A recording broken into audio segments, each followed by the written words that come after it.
Olá, mulheres! Esta é a leitura do dia 172 de 365 dias. Vamos juntos? Primeiro, leremos o livro do Velho Testamento, segundo Reis, capítulos 1 e 2 até o versículo 25. Depois da morte de Acabe, o rei dos Moabitas se revoltou contra Israel, e o rei Acasias caiu pelas grades de um quarto do andar superior em Samaria e ficou ferido. Então enviou mensageiros e lhes disse: Vão consultar Baal-Zebude, deus de Ecrom, para saber se vou sarar desta doença. Mas o anjo do Senhor disse a Elias o tesbita: Levante-se, vá encontrar-se com os mensageiros do rei de Samaria e pergunte-lhes: Será que não há Deus em Israel para que vocês estejam indo consultar Baal-Zebub, Deus de Ecrom? Por isso assim diz o Senhor: Da cama em que está deitado você não sairá mais, você certamente morrerá. Então Elias foi embora. Os mensageiros voltaram para o rei e este lhes perguntou: O que houve? Por que voltaram?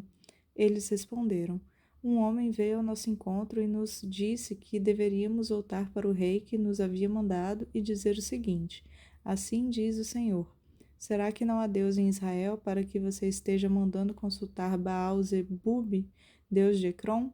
Portanto, da cama em que você está deitado não sairá mais, você certamente morrerá. Então o rei perguntou: Qual era a aparência do homem que veio ao encontro de vocês e falou tais palavras? Eles responderam: Era um homem vestido de pelos, com um cinto de couro na cintura. Então o rei disse: É Elias, o tesbita. Então o rei enviou um capitão de 50 com seus 50 soldados em busca de Elias. O capitão subiu o monte em cujo topo Elias estava sentado e lhe disse: Homem de Deus, o rei está ordenando que você desça daí. Mas Elias respondeu ao capitão de 50: Se eu sou homem de Deus, que desça fogo do céu e consuma você e os seus 50 soldados. Então desceu fogo do céu e consumiu o capitão e os seus 50 soldados. O rei enviou outro capitão de 50 com seus 50 soldados. Ele subiu o monte e disse a Elias: Homem de Deus, o rei está ordenando que você desça daí imediatamente. Elias respondeu: Se eu sou homem de Deus, que desça fogo do céu e consuma você e os seus 50 soldados. Então o fogo de Deus desceu e consumiu o capitão e os seus 50 soldados. O rei enviou um terceiro capitão de 50 com seus 50 soldados. Este terceiro capitão de 50 subiu a um monte, pôs-se de joelhos diante de Elias e lhe suplicou: Homem de Deus, peço, por favor, que a minha vida e a vida destes meus servos, os 50 soldados, seja preciosa aos seus olhos, porque desceu fogo do céu e consumiu aqueles dois primeiros capitães de 50, com os seus 50 soldados. Agora, porém, que a minha vida seja preciosa aos seus olhos. Então o anjo do Senhor disse a Elias: Desça com este, não tenha medo. Ele se levantou, desceu com ele e se apresentou ao rei. Elias disse ao rei: Assim diz o Senhor: Por que você enviou mensageiros para consultar Baal-Zebub, deus de Ecrom? É porque não há Deus em Israel cuja palavra se possa consultar? Portanto, da cama em que você está deitado, você não sairá mais, você certamente morrerá. E assim Acasias morreu, segundo a palavra do Senhor anunciada por Elias, e Jorão, irmão de Acasias, começou a reinar em seu lugar no segundo ano do reinado de Jeorão, filho de Josafá, rei de Judá. Isso porque Acasias não tinha filhos. Quanto aos demais atos de Acasias e ao que fez, não está tudo escrito no livro da história dos reis de Israel? Quando o Senhor estava para tomar Elias ao céu num redemoinho, Elias saiu de Gilgal em companhia de Eliseu. E Elias disse a Eliseu: Fique aqui, porque o Senhor me enviou a Betel. Mas Eliseu disse: Tão certo como vive o Senhor e como você vive, não o deixarei ir sozinho.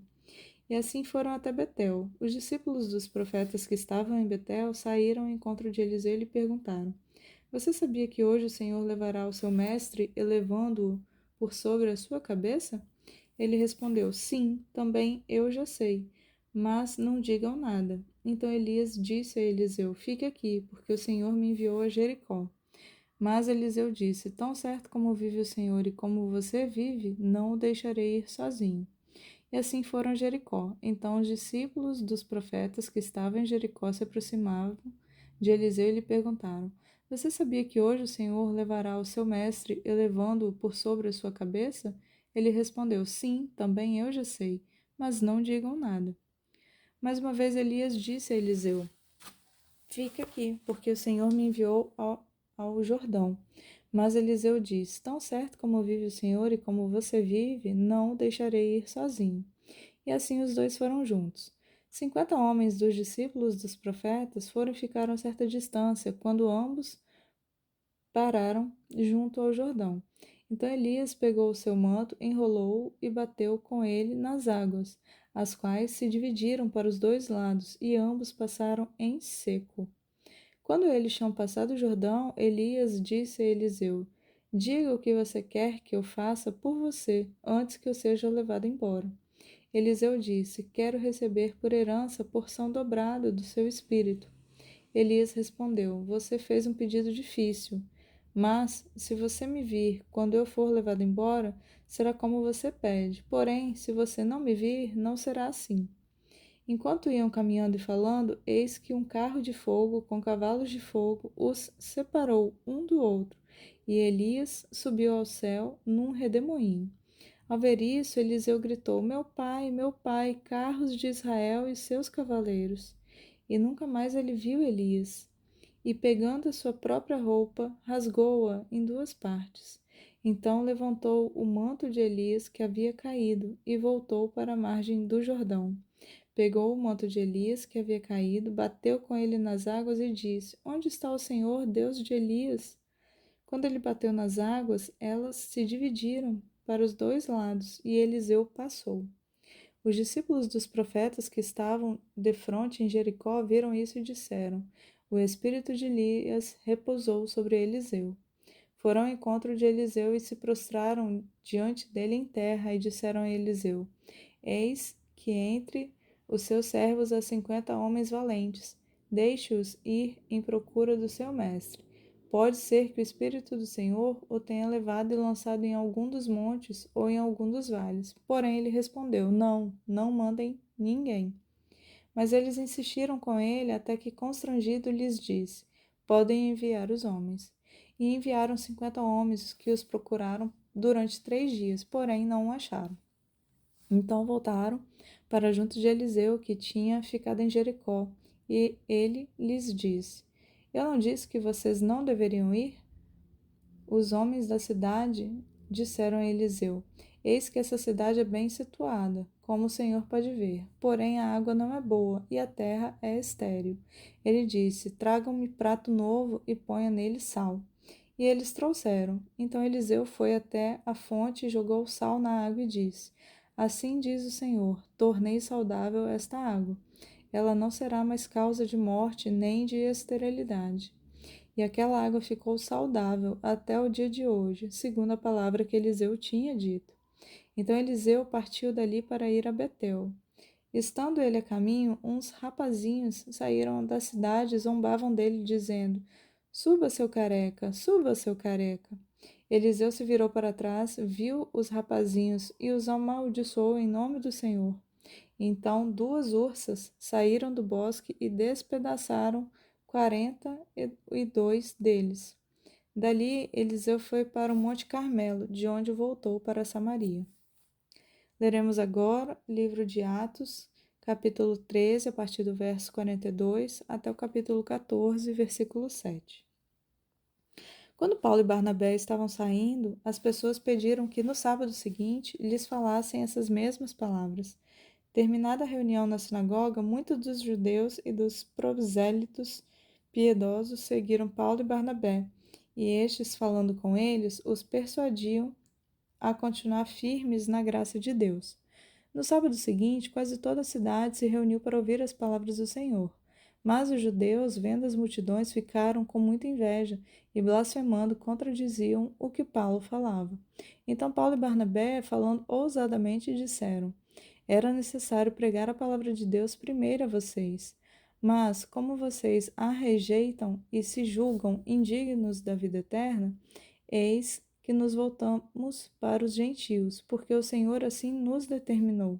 Eu coloquei você como luz dos gentios, a fim de que você seja para a salvação até os confins da terra. Os gentios, ouvindo isso, se alegravam e glorificavam a palavra do Senhor, e creram todos os que haviam sido destinados para a vida eterna.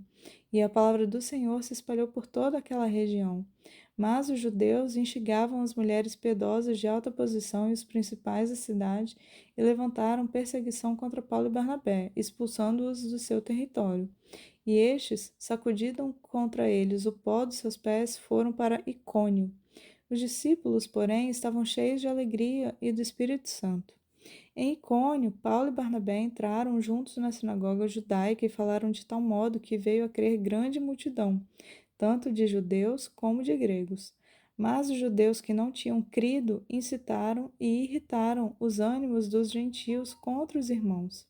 Entretanto, Paulo e Barnabé ficaram bastante tempo em Icônio, falando ousadamente no Senhor, o qual confirmava a palavra da sua graça, concedendo que por mãos deles se fizessem sinais e prodígios. Mas o povo da cidade se dividiu. Uns eram pelos judeus, outros pelos apóstolos. Então surgiu um movimento entre os gentios e os judeus, com o apoio das suas autoridades, para os maltratar e apedrejar. Quando Paulo e Barnabé souberam disso, fugiram para Listra e Derbe, cidades da Licaônia, e para as regiões vizinhas, onde anunciavam o Evangelho. Leremos agora livro de Salmos, capítulo 139, até o capítulo 24. Senhor, tu me sondas e me conheces. Sabes quando me sento e quando me levanto. De longe conheces os meus pensamentos. Observas o meu andar e o meu deitar, e conheces todos os meus caminhos. A palavra ainda nem chegou à minha língua, e tu, Senhor, já a conheces toda. Tu me cercas por todos os lados e pões a tua mão sobre mim. Tal conhecimento é maravilhoso demais para mim, é tão elevado que não o posso atingir. Para onde me ausentarei do teu espírito? Para onde fugirei da tua face? Se subo aos céus, lá estás, e se faço a minha cama no mais profundo abismo, lá estás também.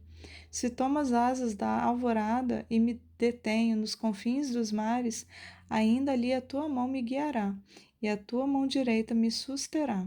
Se eu digo, as trevas com certeza me encobrirão, e a luz ao redor de mim se fará noite, até as próprias trevas não te serão escuras, e a noite é tão clara como o dia.